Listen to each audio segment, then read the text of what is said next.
राष्ट्रीय अध्यक्ष हैं। तो टपूगड़ा से मेवात का ये जो दौरे का सिलसिला है ये चालू होगा। टपूगड़ा क्योंकि इमरान साहब का घर है, यहाँ हम लोगों ने इमरान साहब का जो कार्यालय है इसका उद्घाटन है आज यहाँ छोटा ये जनसंपर्क भी है। इसके बाद हम यहाँ से किशनगढ़ होते हुए चिकानी जाएंगे, चिकानी से रामगढ़, रामगढ़ से घाटमिका जो एक यहाँ पहाड़ी में जो है जो एक वो केस हुआ है यहाँ पे कल, वहाँ मृतकों के घर बैठेंगे थोड़ी देर। उसके बाद हमारी जो पहाड़ी में जनसभा है वो वहाँ जाएंगे। जनसभा से सीधे हम लोगों का प्रोग्राम जयपुर का है। अब आप लोग कल यहाँ जयपुर से फिर हम लोग जाएंगे टोंक में 2 या 3 जनसंपर्क है, वहाँ जोहर की नमाज भी है जामा मस्जिद में। उसके बाद जनसभा है खेल मैदान में, गांधी खेल मैदान में। उसके बाद सीधे जयपुर होते हुए दिल्ली आएंगे। तो ये 2 दिवसीय टूर है राजस्थान का साहब का। आप लोगों को सवाल करने हैं तो साहब प्लीज कर सकते। सर, राजस्थान में आप पहुंचे, क्या मुद्दे रहेंगे और क्या आगे की तैयारियां हैं? चुनावी संक्रांत आज आपने कर दिया, बताइए। मुद्दे तो जनता के ही मुद्दे, थोड़ा पीछे लेके जूम कर लो, और जनता के ही मुद्दे रहेंगे और उसी पर हम लोग उसका जिक्र करेंगे। जनता की तकालीफ का, राजस्थान में जो कांग्रेस सरकार की मिसगवर्नेंस है और साथ ही साथ जो बीजेपी की तरफ से, भाजपा की तरफ से पूरे देश में, राजस्थान में, हरियाणा में, चारों तरफ जो तकालीफ दी जा रही है जनता को, चाहे वो नाम निहाद सो कॉल्ड गौरक्षक हो या फिर कीमतों में इजाफा हो रहा है, ये सब मुद्दे रहेंगे, बुनियादी मुद्दे रहेंगे। चुनाव में आप जो संक्रांत कर चुके हैं, आज पहले ऑफिस का उद्घाटन किया है, चुनावों को लेकर क्या तैयारी रहेंगी, आगे क्या मुद्दे रहेंगे? स्पेशल विशेष से क्या वर्ग विशेष को साथ लेकर चलेंगे या सिर्फ सभी वर्गों को साथ लेकर चलेंगे? नहीं, हम तो कोशिश करेंगे कि पूरे तमाम समाजों को, 32 समाजों को साथ लेकर चले। इसलिए हमारी पूरी कोशिश चल रही है और इसी पर आगे बढ़ के काम करेंगे। इस मेवाड़ क्षेत्र से आए हैं, इसमें कई बार बहुत तस्करी को लेकर कई घटनाएं हो चुकी हैं और बीते दिन भी एक घटना हुई थी। आप बड़े मुखर होकर इसमें बोले थे, लेकिन अब तक कुछ नहीं हुआ। क्या कुछ है इसमें और आप कहाँ मुलाकात करेंगे उनसे? अभी जैसा कि हमारे जमील साहब ने, जो हमारे प्रेसिडेंट है, उन्होंने आपको बताया कि आज हमारा प्रोग्राम है, वहाँ पर जाकर उस परिवार से मुलाकात करना, उनसे इज़हार ताज़ियत करना, उनको पुरसा देना, उनको दिलासा दिलाना। हमारे पास तो अल्फाज नहीं है कि कैसे उन खानदान को, उस परिवार को, जो अपने 2 नौजवानों को उन्होंने खो दिया है, हम कोशिश करेंगे उनसे मुलाकात करेंगे। मगर मैं शुरू से कह रहा हूं कि ये जो वाक़यात और इंसिडेंट्स हो रहे हैं, ये सिर्फ और सिर्फ इसलिए हो रहे हैं क्योंकि बीजेपी इन तमाम ऑर्गेनाइजेशंस की मदद करती है, इनको ताकत देती है, और इस ऑर्गेनाइजेशंस की बीजेपी सरपरस्ती करती है। इसीलिए पुलिस और प्रशासन जो है फौरन उन पर एक्शन नहीं लेती है। और अफसोस की ये बात है कि राजस्थान में अगर राजस्थान की सरकार, जिस वक्त ये कंप्लेन की गई जुनैद और नासिर के बारे में, फौरन हरकत में आ जाती तो शायद ये लोग राजस्थान के बॉर्डर को छोड़ भी नहीं सकते थे। मानेसर से 150 किलोमीटर का सफर तय करके आना और यहाँ पर इन दोनों बच्चों को किडनैप करना, फिर उनको बेतहाशा उनको मारना और फिर उनकी जली हुई लाश और जली हुई गाड़ी मिलना, ये दर्दनाक वाकया है। ये सिर्फ मुसलमानों का या मेवात के मेव मुसलमानों का इशू नहीं है। ये एक तमाम जो लोग रूल ऑफ लॉ पर भरोसा रखते हैं, संविधान पर भरोसा रखते हैं, उनको सोचना चाहिए। और अगर बीजेपी इसी तरह से, हरियाणा की सरकार इनकी मदद करती रहेगी, इनकी सरपरस्ती करती रहेगी, तो ये तो ठीक नहीं है। चंद दिन पहले वो जो शख्स का नाम FIR में आया है, वो कासिम पर गोली चलाता है, यूट्यूब पर उसका वीडियो है, गोली चला रहा है और कासिम जख्मी होता है, 12th स्टैंडर्ड का बच्चा है। FIR में नाम आता, उसको गिरफ्तार नहीं करते और वो वीडियो पे वीडियो जारी कर रहा है। फिर एक वारिस नाम का एक लड़का था, जो 3 लोग गाड़ी में एक्सीडेंट हुई, फेसबुक पर लाइव टेलीकास्ट कर रहा है, वारिस के मुंह से खून बह रहा है। बाद में वारिस की मौत हो जाती है तो पुलिस कहती है एक्सीडेंट में मौत हुई, परिवार कहता है कि नहीं, उसको मारा गया। फेसबुक पर लाइव चलाया गया, वारिस को दिखाया जा रहा है।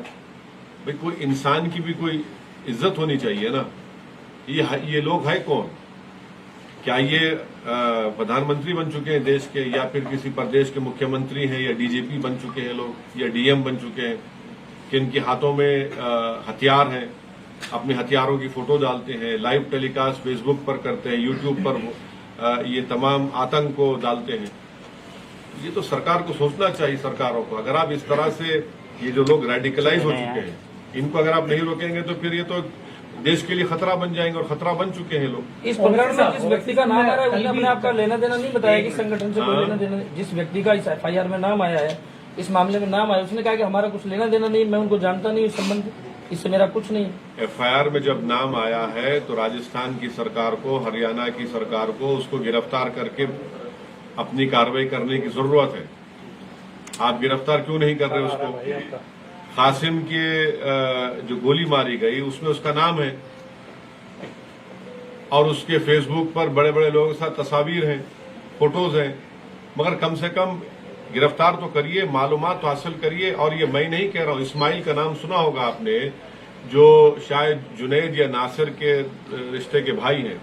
उन्होंने कहा है कि ये जख्मी हालत में इन दोनों को पुलिस के पास लेकर गए, पुलिस ने इनकार कर दिया इनको लेने के लिए, तो बाद में मालूम हुआ कि इनकी जली हुई लाशें मिली हैं। ये नासिर का कहना है, मेरा नहीं है। नासिर ने कहा आपको, मीडिया को। जी ओवैसी साहब, मैं उसी बात को आपसे सुनना चाह रहा था। आपने कल भी ये कहा कि गवर्नमेंट ऑफ राजस्थान ने देरी की, लेकिन अगर पूरी घटना की तफसील को अगर आप देखें तो हरियाणा थाने में ये तमाम लोग पहुंचते हैं घायलों को लेकर, हरियाणा की पुलिस कोई कार्रवाई नहीं करती। दूसरी तरफ परिवार वालों ने एफआईआर लगभग 16 घंटे बाद कराई, और तब तक हरियाणा पुलिस इत्तला कर चुकी थी राजस्थान पुलिस को कि 2 लोग हैं आपके और इस तरीके से घायल है। तो ऐसे में राजस्थान सरकार अगर मुआवजा दे रही है तो आपको लगता है कहीं ना कहीं राजस्थान सरकार की गलती आपको लगी, या केवल हरियाणा पुलिस अगर तत्परता से कार्रवाई करती? मैं अपनी बात नहीं कर रहा हूं। उस पीड़ित परिवार के एक शख्स इस्माइल का वीडियो है जिसमें उन्होंने जाकर राजस्थान के मुकामी पुलिस में कंप्लेन दर्ज करवाई और उनको बताया कि देखिए मिसिंग है और फुला ढाबे से इनको किडनैप किया गया है। अगर उस वक्त वो प्रशासन हरकत में आ जाता, राजस्थान की सरकार, तो शायद वो बॉर्डर भी ना छोड़ पाते राजस्थान का, और उनको उसी वक्त रोक लिया जाता, उन बच्चों की जान को बचाया जा सकता था। ये आप तो बाद की बात कर रहे हैं, या बाद की बात कर रहे हैं। अगर उनको वहीं पर उनकी कंप्लेन पर सीरियसली उसको गौर किया जाता, उस पर एक्शन लिया जाता, तो आप बॉर्डर को बंद कर सकते थे, 10 चीजें कर सकते थे, आप उनका लोकेशन मालूम कर सकते थे। मगर आपने देरी कर दी। आपने कहा कि छोड़ो, ये होता रहता है।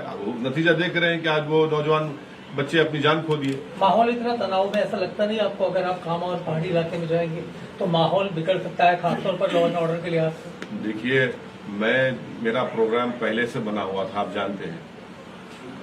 ये मेरा प्रोग्राम पहले से बना हुआ था और मेरा प्रोग्राम जारी रहेगा। जब मुकामी मंत्री जा सकते हैं तो मैं क्यों नहीं जा सकता हूं? और आपको क्यों ऐसा खुदा ना खास्ता लग रहा है कि मेरे जाने से कुछ होगा? ओवैसी साहब, ये पूरा मामला गौ तस्कर वर्सेज गौरक्षक है क्या?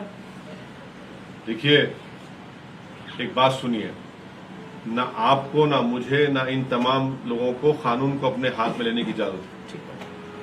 अगर आप इजाजत दे देंगे कि तुम तय करोगे किसको पकड़ना, किसको मारना, किसको छोड़ना, तो फिर आप कोर्ट को बंद कर दीजिए, पुलिस थानों को ताला लगा दीजिए और कहिए कि बेटा आतंक फैलाओ। अगर आप ये चाहते हैं कि रूल ऑफ लॉ से देश चले, संविधान से देश चले, तो प्रशासन को, पुलिस को, कोर्ट को अपना अपना काम करने की इजाजत मिलनी चाहिए, उनको काम करने का मौका मिलना चाहिए। अगर कोई ये तय करेगा कि मैं गुंडा हूं या आप गुंडे हैं, आप तस्करी कर रहे हैं, नहीं कर रहे हैं, तो फिर पुलिस और कोर्ट की हमको जरूरत नहीं रहेगी। फिर हर कोई ये तय कर लेगा कि इसको हम गोली मारेंगे, इसको नहीं मारेंगे। तो देश चलेगा तो संविधान से चलेगा। और क्योंकि जो सरकारें हैं वो डरती है इन लोगों के खिलाफ एक्शन लेने से। ये असल वोट बैंक पॉलिटिक्स है। अभी तक जो सरकार ने मुआवजे का ऐलान किया, आप संतुष्ट हैं या आपको लगता है? देखिए सर, आपकी और मेरी और आपके परिवार वालों की जान की कीमत कोई नहीं लगा सकता, कोई नहीं लगा सकता। अब उस परिवार पर क्या गुजर रही होगी जब वो देख रहे होंगे उनके जली हुई लाशों को। आप बताइए, अगर मैं आपको बताऊं कि भाई ये जली हुई लाश और पैसे ले लो, तो वो तो बोलेंगे भाई हमको ये चाहिए था, ये जिंदा चाहिए था, इसकी औलाद है, इसके माँ बाप हैं, इसके भाई बहन हैं। तो ये इस चीज है कि इंसान की जान की भी कीमत कोई होनी चाहिए ना, और जान की कीमत ये कि उसको बचाया जाए। ओवैसी साहब, एक बड़ा सवाल ये भी है कि जो इस प्रकरण में 2 व्यक्तियों का नाम आया है जिनकी डेड बॉडी वहां पे मिली है जली हुई स्थिति में, उनमें से एक पर गौ तस्करी के कई सारे मामले दर्ज हैं। बिल्कुल, तो मार देंगे उसको, आप मार देंगे, आप मुझ पर भी केस कर तो गोली मार देंगे मुझे आप। तो अदालत किस लिए है, पुलिस किस लिए है? आप इस तरह का सवाल करके जस्टिफाई मत करिए इस खत्म नहीं, को। मतलब ऐसा मत करिए। मैं आपसे बड़ी इज्जत से कह रहा हूँ, मतलब इतना सुनिए, नहीं, मैं आपसे बड़ी इज्जत से कह रहा हूँ कि भारत की पार्लियामेंट में, राजस्थान की विधानसभा में, हरियाणा की विधानसभा में सब पे केसेस चल रहे हैं। तो क्या उनकी जान की कीमत है और इनकी जान की कीमत नहीं है? ऐसा मत करिए, ऐसा मत करिए। आरोपी है, आरोपी अगर है तो कोर्ट तय करेगा। ये जालिम लोग, ये टेररिस्ट नहीं तय करेंगे ना। और साहब, कल एक बात सामने आई थी कि बीजेपी के जो केंद्रीय समिति उसकी तरफ से तमाम सांसदों को और मंत्रियों को ये कहा गया है कि हिंदू राष्ट्र और धार्मिक सहिष्णुता को लेकर कोई बयानबाजी ना करें जिससे कट्टरता फैलती है। क्या मजाक कर रहे हैं? यानी मजाक है ये तो। कर्नाटका में कहते हैं कि टीपू का नाम लेंगे तो मार डालेंगे। मैं टीपू का नाम लेता हूं, मार देंगे क्या? भारत में संविधान में फ्रीडम ऑफ एक्सप्रेशन है नहीं है। दिल्ली में उनका एमपी कहता है कि मुसलमानों का बायकॉट करो, कुछ एक्शन नहीं। उनकी भोपाल की एमपी साहिबा कर्नाटक जाकर कहती हैं कि सिर्फ घर में चाकू को तरकारी काटने के लिए इस्तेमाल मत करो, गर्दन काटो। ये धर्म, सो कॉल्ड धर्म संसद में क्या क्या बातें की जाती हैं, ये तय कर रहे हैं ना। पहले इसके बारे में बता दें।